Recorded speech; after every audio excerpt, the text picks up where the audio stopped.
మంచిది. మరి రెండవ మాట ఏంటో మీ అందరికీ తెలుసు. మరి సందర్భం ఎక్కడుందో, మనం ఏమి నేర్చుకోవాలో అన్నది ఈరోజు మనం అందరం కూడా మరి ఆలోచన చేద్దాము. ఈ రెండో మాటకు మరి టైటిల్ కూడా మీరు రాసుకోగలిగితే, రెండో మాటకు టైటిల్ ఏంటి అన్నప్పుడు, సిలువలో దొంగ బ్యాప్టిజం లేకుండా పరదైసుకు ఎలా వెళ్ళాడు అన్నది ఈరోజు మనం అందరం కూడా ఆలోచన చేయబోతున్నాం. మరలా చెబుతున్నాను, సిలువలో దొంగ బ్యాప్టిజం లేకుండా ఎలా రక్షించబడ్డాడు, ఎలా పరదైసుకు వెళ్ళాడు అన్నది మనం అందరం కూడా చాలా జాగ్రత్తగా బైబిల్లో నుండి ఆలోచన చేద్దాము. మరి సందర్భం ఎక్కడుంది అన్నప్పుడండి, మరి సందర్భం ఎక్కడుంది అన్నప్పుడు లూకాసు వార్త 23వ అధ్యాయము, లూకాసు వార్త 23వ అధ్యాయము, దయచేసి 43వ వచనాన్ని మనమందరం కూడా చదువుకుందాము. అందుకు ఆయన వానితో, నేడు నీవు నాతో కూడా పరదైసులో ఉందువని నిశ్చయముగా నీతో చెప్పుచున్నాను. నేను నేడు నీవు నాతో కూడా పరదైసులో ఉందువని నిశ్చయముగా నీతో చెప్పుచున్నాను అని ప్రభువు ఒక దొంగతో మరి చెబుతున్న మాటే ఈరోజు మనం అందరం కూడా ఆలోచన చేయబోతున్నాము. మంచిది.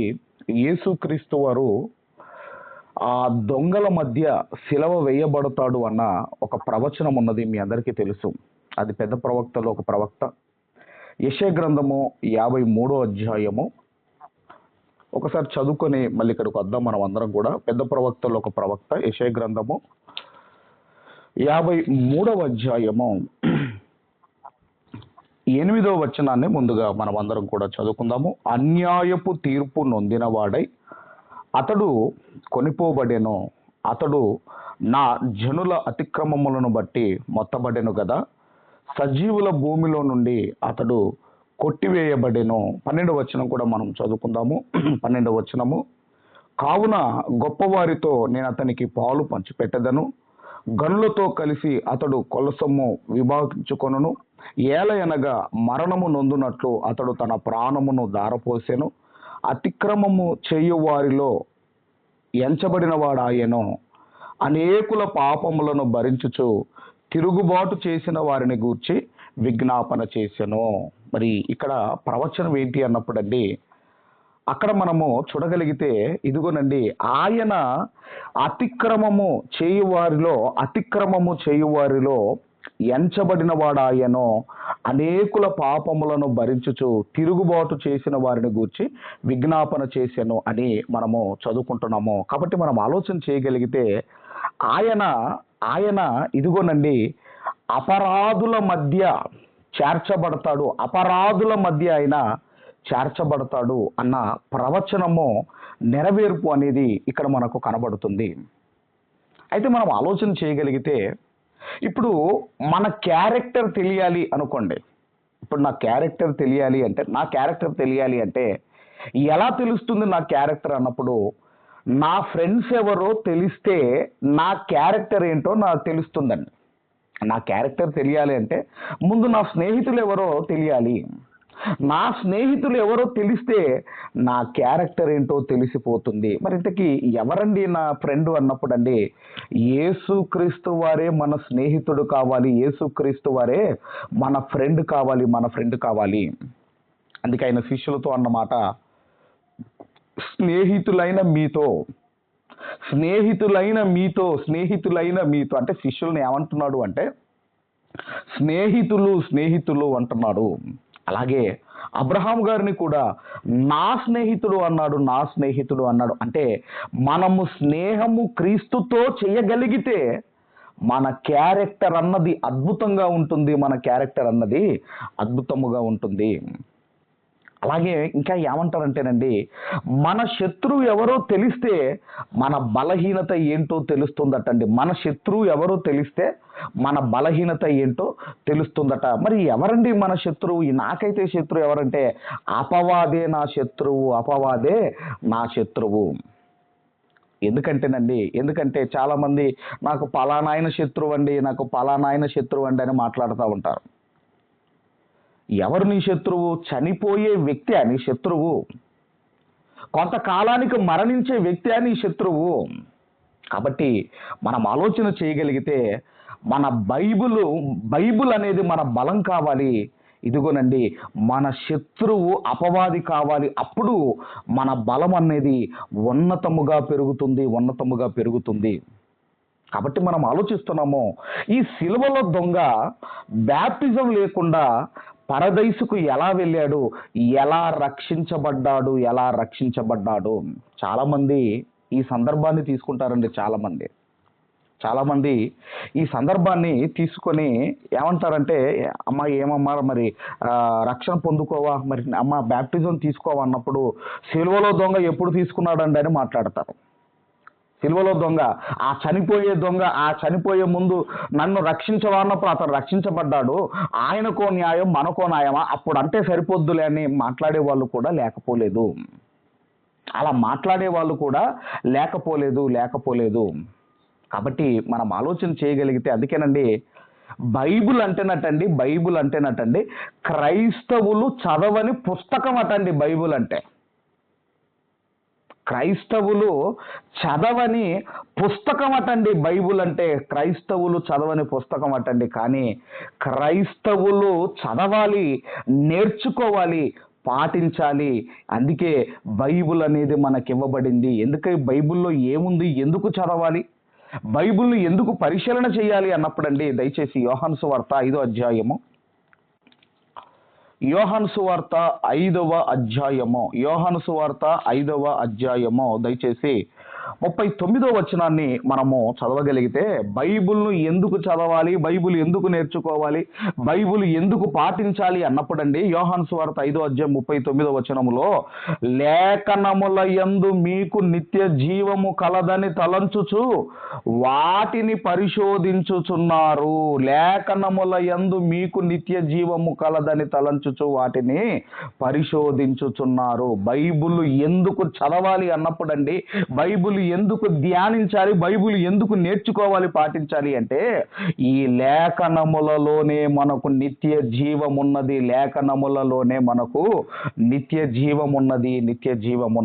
అందుకండి బైబుల్ను ఖచ్చితంగా ప్రతి క్రైస్తవుడు చదివి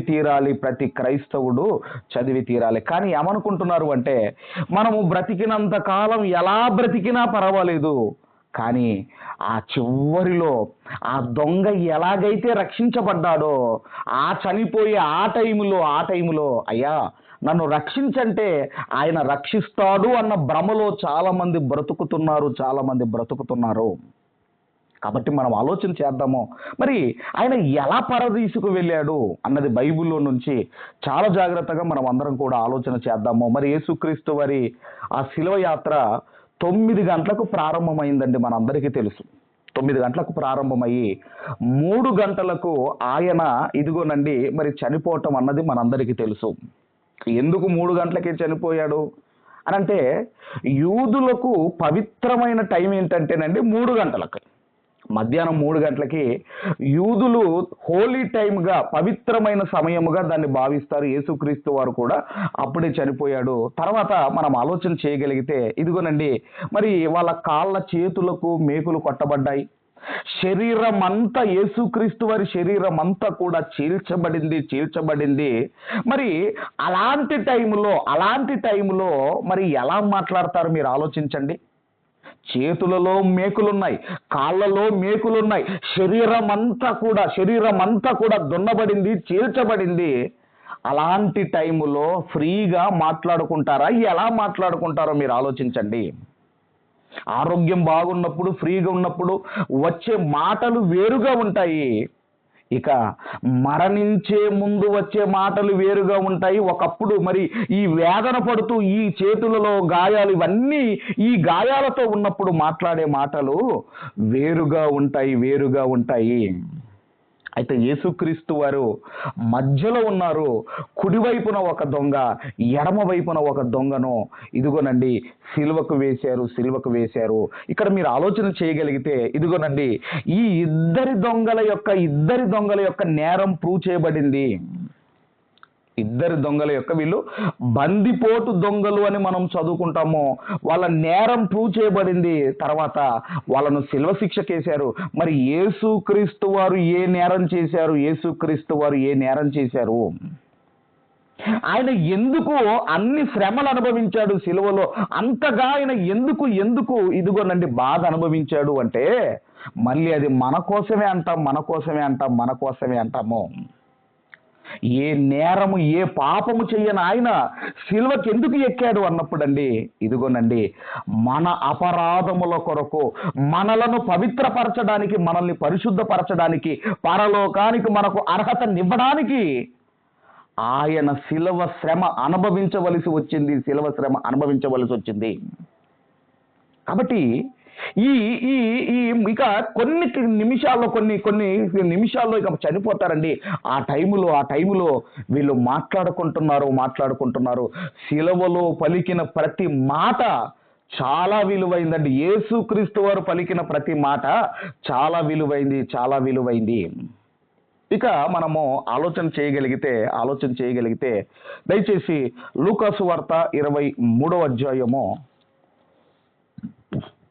39వ వచనము నుండి మనం అందరం కూడా చదువుకుందాము. దయచేసి లూకాసు వార్త 23వ అధ్యాయము 39వ వచనము నుండి మనం అందరం కూడా చదువుకుందాం.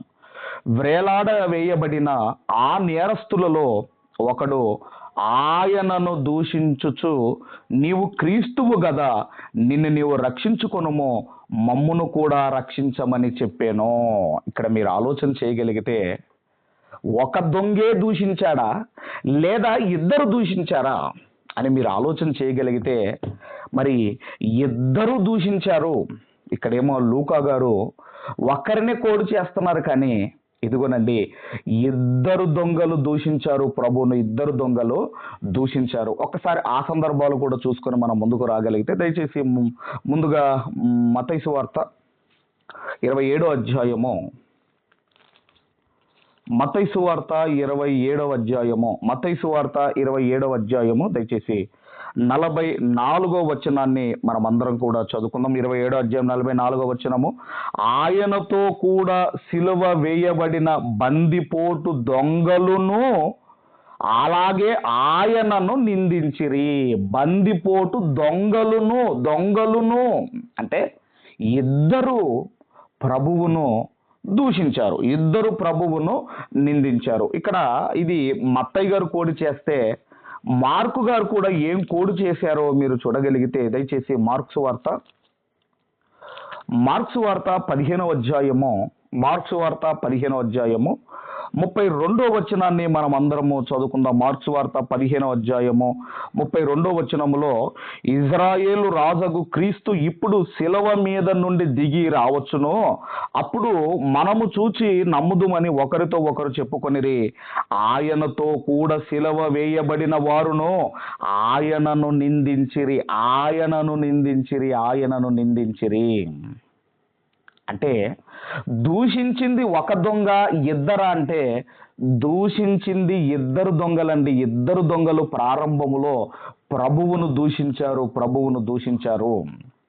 అయితే ఎప్పుడైతే మొదటి మాట అయిపోయిన తర్వాత జరిగిన సందర్భం మనం చదువుకుంటున్నామో, ఇంతకుముందు మనం లూకాసు వార్తలో మనము 23వ అధ్యాయము 34వ వచనము అక్కడ ఉంది కదండి, తండ్రి వీరు ఏం చేయుచున్నారో వీరు ఎరుగరు గనుక వీరిని క్షమించమని చెప్పినని మనం చదువుకుంటాం కదండి మొదటి మాట.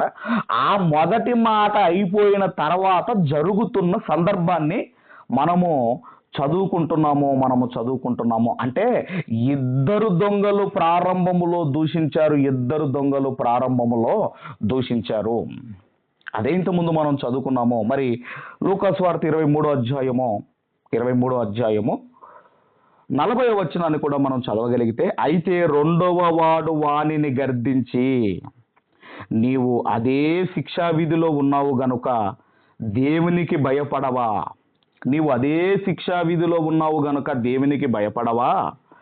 మనకైతే ఇది న్యాయమే, మనము చేసిన వాటికి తగిన ఫలము పొందుతున్నాము గాని ఈయన ఏ తప్పిదము చేయలేదని చెప్పి ఆయనను చూచి, యేసు నీవు నీ రాజ్యములోనికి వచ్చినప్పుడు నన్ను జ్ఞాపకము చేసుకొనమనెను.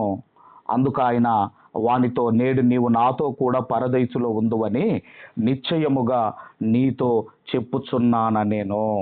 ఎప్పుడైతే యేసుక్రీస్తు వారు మొదటి మాట పలికాడో, యేసుక్రీస్తు వారు ఎప్పుడైతే ఆ మొదటి మాట పలికాడో ఇకనండి ఆ దొంగలో ఒక మార్పు కనపడుతుంది. దొంగలో ఒక మార్పు కనపడుతుంది.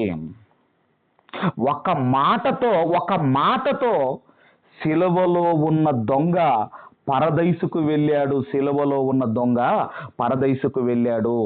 ఆ 42వ వచనంలో అంటున్నాడు కదండి, ఆయనను చూచి యేసు ఆయనను చూచి నీవు నీ రాజ్యములోనికి వచ్చినప్పుడు నన్ను జ్ఞాపకము చేసుకొనమనేను. అంటే మీరు ఆలోచన చేయగలిగితే సిలువలో ఉన్న ఒక దొంగ పరదైసుకు వెళ్ళాడు అంటే అతను ఎవరు అంటేనండి, నీతిమంతుడు. మరి ఎలా వెళ్ళాడండి పరదైసుకు అంటేనండి, యేసుక్రీస్తు వారి నోట నుండి వచ్చిన ఒక్క మాట దొంగలో మారు మనసు కలగజేసింది, దొంగలో విశ్వాసం కలగజేసింది. అందుకేనండి ఇక్కడ మీరు ఆలోచన చేయగలిగితే తాను పాపినని గ్రహించాడు. ఆ దొంగ తాను పాపినని గ్రహించాడు. అందుకే అక్కడ అంటున్నాడు 41వ వచనంలో, మనకైతే ఇది న్యాయమే, మనము చేసిన వాటికి తగిన ఫలము పొందుతున్నాము గాని ఈయన ఏ తప్పిదము చెయ్యలేదని చెప్పి, మనకైతే ఇది న్యాయమే. అంటే ఒక దొంగ ఏమనుకుంటున్నాడు అంటే, ఇదిగో నేను పాపం చేశాను, అవును నా పాపానికి శిక్ష పడుతుందని ఒక దొంగ గ్రహించాడు. ఎందుకు ఈ గ్రహింపు వచ్చింది? ఎందుకు యేసును విశ్వసించాడు? ఎందుకు మారు మనసు పొందుకున్నాడు అంటే, ప్రభువు పలికిన ఒక్క మాట అతనిలో ఎంత మార్పు తీసుకొచ్చిందో చూడండి. అక్కడ ఆయన అంటున్నాడు, ప్రభువును ఏ స్థాయిలో చూపించాలో ఆ స్థాయిలో చూపించాడండి ఆ దొంగ. ఆయన ఏమన్నాడు అంటే, ఈయన ఏ తప్పిదము చెయ్యలేదని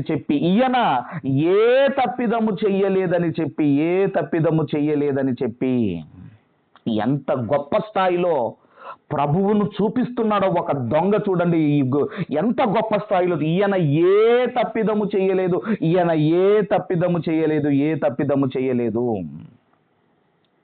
కాబట్టి 42వ వచనములో ఆయనను చూచి యేసు నీవు నీ రాజ్యములోనికి వచ్చినప్పుడు నన్ను జ్ఞాపకము చేసుకొనమనేను.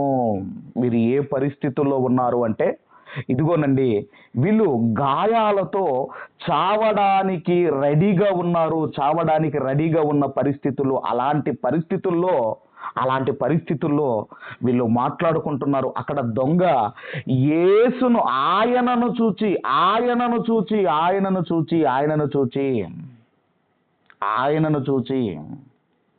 అంటే, ఇదిగో ఈయన మాత్రమే పరలోకానికి మార్గము, ఈయన ద్వారానే నేను పరలోకానికి వెళ్ళగలను అని ఆ చూపులో ఉందండి అర్థము. ఆయనను చూచి అంటే ఈయనే పరలోకానికి మార్గము, ఈయనే ఇదిగోనండి పరలోకానికి తీసుకొని వెళ్ళగలడు. ఈయన ద్వారానే పరలోకానికి మనం వెళ్ళగలము. అందుకే ఆయనను చూచి అన్న మాట మనము చదువుకుంటున్నాము. యోహాను సువార్త దయచేసి మళ్ళీ ఇక్కడికి వద్దాం. దయచేసి యోహాను సువార్త దయచేసి 3వ అధ్యాయము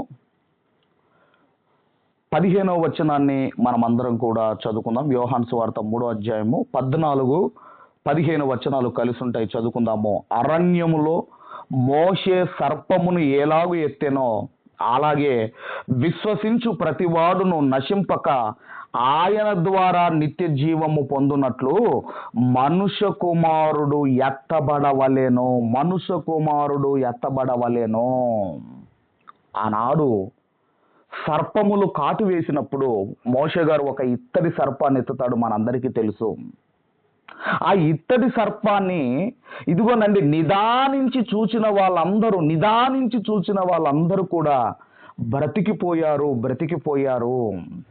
అలాగే ఇక్కడ కూడా ఒక దొంగ యేసుక్రీస్తు వారిని చూచాడు. ఆ చూపులోనండి ఏముందంటే, ఆ చూపులో ఇదిగో క్షమించవా అని ఉందండి. ఆ చూపులో అర్థం ఏంటంటే, ఇదిగో నన్ను క్షమించవా అని అర్థం ఉందండి అందులో, ఆ చూపులో. అందుకే మనం లూకాసు వార్తలో చదువుకున్నాము, ఆయనను చూచి అన్న పదాన్ని మనం లూకాసు వార్తలో మనం చదువుకున్నాం. ఆయనను చూచి. అందుకేనండి యేసుక్రీస్తు వారు అన్నారు, ఒక్క మాటతో పరదైసుకు వెళ్ళిపోయాడు. కాబట్టి మనం ఆలోచన చేయగలిగితే, ఒక వ్యక్తి రక్షించబడాలి అంటే ఏం చెయ్యాలో మనం ఆలోచన చేద్దాము. మరి ఇతను బ్యాప్టిజం తీసుకోలేదు కదండి, ఇతను ఎలా పరదేశుకు వెళ్ళాడు, ఎలా రక్షించబడ్డాడు? ఇంతకీ ఒక వ్యక్తి రక్షించబడాలి అంటే అసలు ఆ వ్యక్తి ఏం చేయాలి?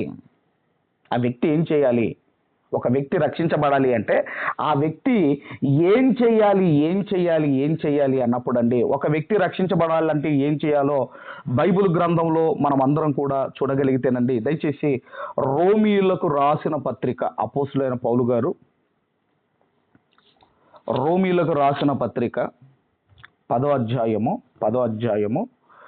9వ వచనాన్ని మనం అందరం కూడా చదువుకుందాము. రోమీయులకు రాసిన పత్రిక 10వ అధ్యాయం 9వ వచనములో అదేమనగా, యేసు ప్రభువని నీ నోటితో ఒప్పుకొని దేవుడు మృతులలో నుండి ఆయనను లేపెనని నీ హృదయమందు విశ్వసించిన ఎడల నీవు రక్షించబడుదువు.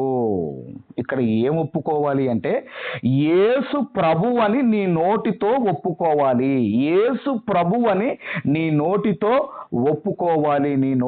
ఒప్పుకోవాలి. ప్రభు అంటే ఇదిగోనండి రాజు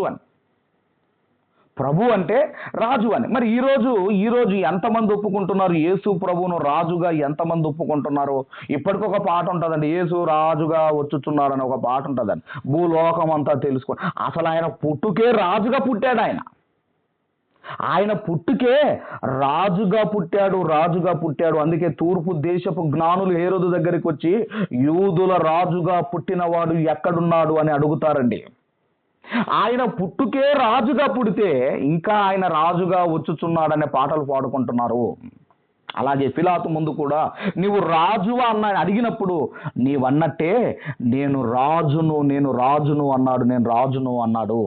అందుకేనండి యేసు ప్రభు అని నీ నోటితో ఒప్పుకోవాలి. నంబర్ 1, నీ నోటితో ఒప్పుకోవాలి. నీ నోటితో ఒప్పుకుంటే నీవు రక్షించబడతావు. ఇది నంబర్ 1 అయితే, నంబర్ 2 మీరు చూడగలిగితే అదే రోమీలకు రాసిన పత్రిక 13వ అధ్యాయము, రోమీలకు రాసిన పత్రిక దయచేసి 10వ అధ్యాయము 13వ వచనాన్ని మనం చదువుకుందాం. 10వ అధ్యాయం 13వ వచనములో, ఎందుకనగా ప్రభువు నామమును బట్టి ప్రార్థన చేయువాడెవడో వాడు రక్షించబడును. ప్రభువు నామమును బట్టి ప్రార్థన చేయువాడెవడో వాడు రక్షించబడును. ఫస్ట్ నీ నోటితో ఒప్పుకోవాలి, రెండవది ప్రార్థన చేయాలి. ఇక మూడవది మీరు చూడగలిగితేనండి, దయచేసి మార్క్స్ వార్త 16వ అధ్యాయము 15-16 వచనాలు మనం చదవగలిగితే, మరియు మీరు సర్వలోకమునకు వెళ్ళి సర్వ సృష్టికి సువార్తను ప్రకటించుడి, నమ్మి బాప్తిస్మము పొందినవాడు రక్షింపబడును, నమ్మని వానికి శిక్ష విధింపబడును.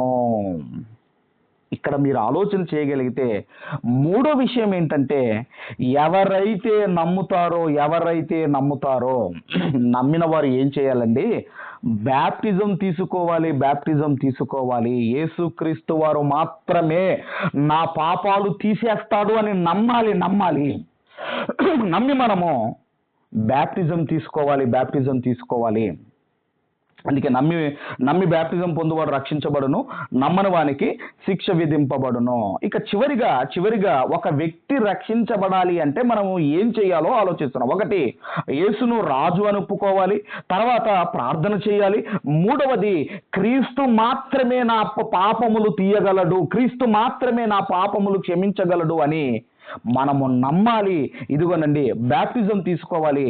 నాలుగో విషయం మీరు చూడగలిగితే దయచేసి మత్తయి సువార్త 24వ అధ్యాయము, మత్తయి సువార్త 24వ అధ్యాయము దయచేసి 13వ వచనాన్ని మనం చదవగలిగితే, అంతము వరకు సహించిన వాడెవడో వాడే రక్షింపబడును, అంతము వరకు సహించిన వాడే రక్షింపబడును. ఇక్కడ మనం ఆలోచన చేయగలిగితే, ముందు మనము విశ్వసించాలి, రెండవది ప్రార్థన చేయాలి, మూడవది బ్యాప్టిజం తీసుకోవాలి, నాలుగవది అంతము వరకు ఇదిగోనండి సహిస్తే అప్పుడు మనము రక్షించబడతాము. మరి ఇక్కడ మీరు ఆలోచన చేయగలిగితే, ఇప్పుడు దొంగ కూడా దొంగలో ఈ 4 లక్షణాలు కనబడుతున్నాయా? శిలవలో ఒక దొంగలో ఈ 4 లక్షణాలు కనబడుతున్నాయా అన్నప్పుడండి, దయచేసి మరలా మనము లూకాసు వార్త 23వ అధ్యాయంలో మనం ఇంతకుముందు చదువుకున్న లూకాసు వార్త 23వ అధ్యాయం 42వ వచనములో ఆయనను చూచి యేసు, నీవు నీ రాజ్యములోనికి వచ్చినప్పుడు నన్ను జ్ఞాపకము చేసుకొనమనేను. అంటే ఇప్పుడు ఈయన ఏమి నమ్ముతున్నాడు? దొంగ ఏమి నమ్ముతున్నాడు అంటే, యేసుక్రీస్తు వారికి ఒక రాజ్యం ఉన్నదని నమ్ముతున్నాడు. యేసుక్రీస్తు వారికి ఒక రాజ్యం ఉన్నదని నమ్ముతున్నాడు. అంటే ఏం ఒప్పుకుంటున్నాడు అంటే, యేసు రాజని ఒప్పుకుంటున్నాడు గనకనే ఇదిగోనండి రాజ్యం ఎవరికి ఉంటుంది? రాజులకే రాజ్యం ఉంటుంది. రాజ్యం ఎవరికి ఉంటుందండి? రాజులకే రాజ్యం ఉంటుంది గనుక నీ రాజ్యములోనికి వచ్చినప్పుడు అంటే ప్రభువును రాజుగా, ఇదిగో యేసును ప్రభువుగా రాజుగా ఇతను ఒప్పుకుంటున్నాడు. తర్వాత రెండోది ఏం చేయాలంటే, ప్రార్థన చేయాలి. ఫస్ట్ ఒప్పుకోవాలి. రెండవది ప్రార్థన చేయాలి. యేసుక్రీస్తు వారు కండ్ల ముందే ఉన్నాడు. ఇదిగోనండి రిక్వెస్ట్గా మాట్లాడుతున్నాడు. ఏమంటున్నాడు? యేసు, నీ రాజ్యములోనికి వచ్చినప్పుడు నన్ను జ్ఞాపకము చేసుకో. అక్కడ మోకరించి ప్రార్థించే పరిస్థితి అక్కడ లేదు కదండి. సిలువలో వేలాడుతున్నారు. అక్కడ మోకరించే పరిస్థితి లేదు. అందుకే ఆయనను వేడుకుంటున్నాడు, అయ్యా నీ రాజ్యములోనికి వచ్చినప్పుడు నన్ను జ్ఞాపకము చేసుకో. ఇప్పుడు మనం ఆలోచిస్తున్నాము. మూడో విషయం ఏంటంటే బ్యాప్టిజం తీసుకోవాలి. నమ్మి బ్యాప్టిజం తీసుకున్నవాడు రక్షించబడును అని మనం చదువుకుంటున్నాము. మరి ఇప్పుడు సిలువలో ఉన్న దొంగ బ్యాప్టిజం తీసుకోలేదు కదా. ఇప్పుడు మీరు ఆలోచన చేయగలిగితేనండి, ఇక్కడ అయ్యా ఇప్పుడు నేను బ్యాప్టిజం తీసుకోవాలి, ఇదిగోనండి నన్ను కొన్ని నిమిషాలు రిలీజ్ చేయండి, నన్ను దింపండి, పైనుంచి దింపండి, ఆ శిష్యుల దగ్గరికి వెళ్ళి నేను బ్యాప్టిజం తీసుకొని వస్తాను అని చెప్పేటట్టుగా ఉందండి అక్కడ. ఎందుకంటే చంపడానికి సిలువనెక్కించారు, దింపడానికి కుదరదు. ఇంకా కొన్ని నిమిషాల్లో చనిపోతారండి వాళ్ళు చనిపోతారు. అయితే పాత నిబంధనలో ఎవరైనా బ్యాప్టిజం తీసుకున్నారా? ఇప్పుడు మోషే గారు ఉన్నారండి.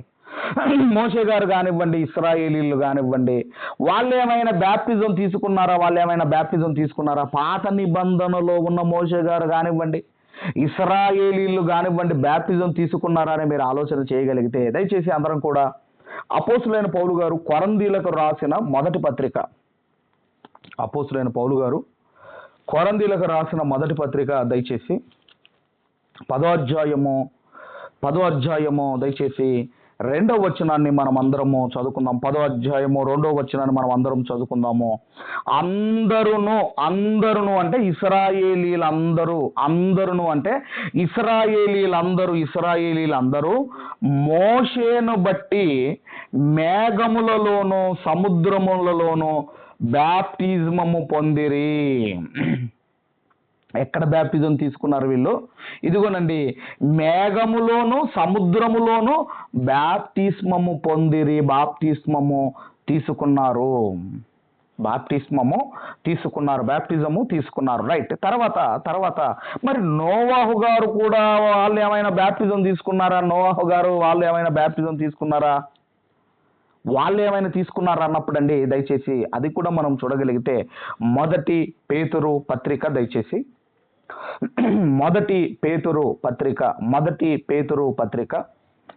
3వ అధ్యాయము 20వ వచనాన్ని మనం అందరం కూడా చదువుకుందాము. 19-20 వచనాలు కలిసి ఉంటాయండి, మనం అందరం కూడా చదువుకుందాము. దేవుని దీర్ఘశాంతము ఇంకా చుండినప్పుడు పూర్వము నోవాహు దినములలో ఓడ సిద్ధపరచబడుచుండగా అవిధేయులైన వారి యొద్దకు అనగా చెరలో ఉన్న ఆత్మల యొద్దకు ఆయన ఆత్మరూపిగానే వెళ్ళి వారికి ప్రకటించెను. ఆ ఓడలో కొందరు అనగా 8 మంది నీటి ద్వారా రక్షణ పొందిరి. 21 దానికి సాదృశ్యమైన బ్యాప్టిజమము ఇప్పుడు మిమ్మునను రక్షించుచున్నది. అంటే ఇక్కడ మీరు ఆలోచన చేయగలిగితే నోవాహు గారి ఫ్యామిలీ కూడా బ్యాప్టిజం తీసుకున్నది. బ్యాప్టిజం తీసుకోవటం అంటే ఓడలోనికి వెళ్ళటమే బ్యాప్టిజం తీసుకోవటము. ఇప్పుడు ఇక్కడ మీరు ఆలోచన చేయగలిగితే మరి ఇప్పుడు ఇక్కడ మీరు చూడగలిగితేనండి, సిలువలో ఉన్న మరి దొంగ బ్యాప్టిజం తీసుకోలేదు కదా. కొన్ని సంవత్సరాల క్రితము ఏముండేదంటేనండి, హెల్మెట్ వాడకపోయినా ఇదిగోనండి ఫైన్ అనేది ఉండకపోయేదండి. కొన్ని సంవత్సరాల క్రితము బైక్ నడిపేటప్పుడు హెల్మెట్ లేదనుకోండి, హెల్మెట్ లేకపోతే ఫైన్ అనేది ఉండేది కాదండి. కానీ ఇప్పుడు ఏమైందో తెలుసా అండి? హెల్మెట్ లేకుండా బైక్ నడిపితే ఎక్కడో ఉండి ఫోటోలు తీస్తున్నారు. అంటే ఇప్పుడు అది ఏమైంది? అది చట్టముగా అమల్లోనికి వచ్చింది. అంతకు ముందు అది అమల్లో లేదా అంటే అంతకు ముందు అది అమల్లో లేదు. అది ఎప్పుడు వచ్చిందంటే కొంతకాలం తర్వాత ఇదిగో హెల్మెట్ ధరించకపోతే ఫైన్ అనే ఆ చట్టం వచ్చింది. కాబట్టి ఇప్పుడు ఖచ్చితంగా ప్రతి ఒక్కరు కూడా, బైక్ నడిపే ప్రతి ఒక్కరు కూడా హెల్మెట్ వాడాలి. ఇది మనకు అర్థమైతే ఇదిగోనండి, ఒకప్పుడు మీరు యేసుక్రీస్తు వారి శిలువ మరణానికి ముందు బ్యాప్టిజము తీసుకోవాలి అన్న చట్టము లేదండి.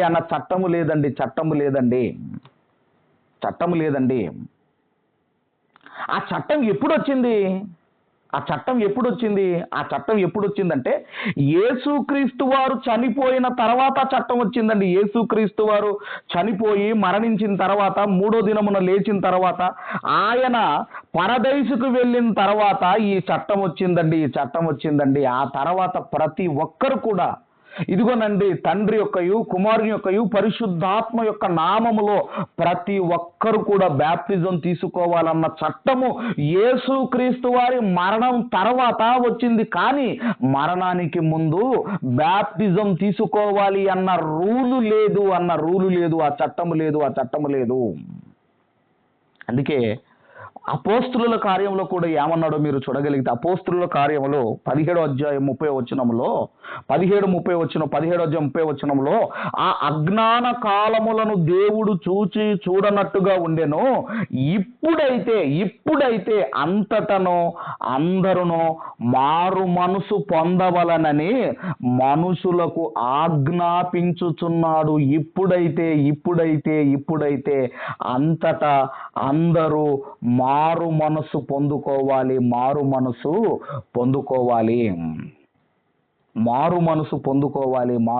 పొందుకోవాలి. కాబట్టి ఇక్కడ బ్యాప్టిజం అంటే అర్థం ఏంటంటేనండి, పాపములు కడిగి వేసుకోవటము. బ్యాప్టిజం అంటే పాపములు కడిగి వేసుకోవటము. అయితే ఈ దొంగలో మనకు ఒకటి కనబడుతుంది, ఏంటంటే పశ్చాత్తాపం కనబడుతుంది. ఇది మనకు న్యాయమే, మనము తప్పు చేశాము, ఇది మనకు న్యాయమే.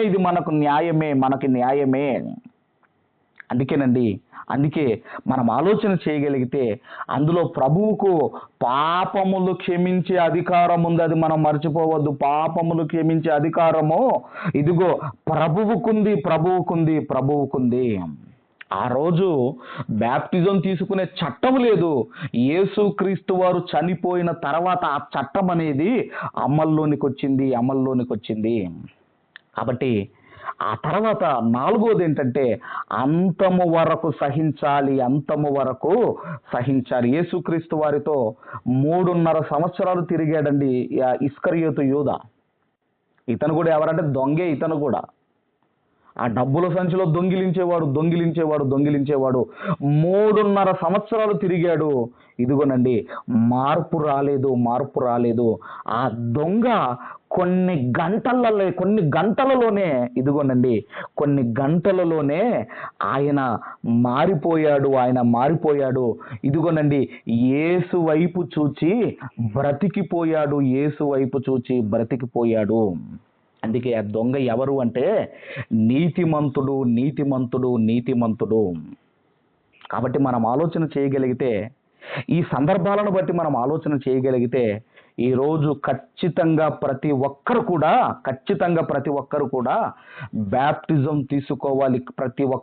బ్యాప్టిజం తీసుకోవాలి. మరి మనము ఏమి నేర్చుకున్నాము అన్నప్పుడు ఏమి నేర్చుకోవాలన్నప్పుడు నాకు ఒక మాట భలే కనిపించిందండి. ఏం మాట అంటే, చార్లెస్ స్పర్జన్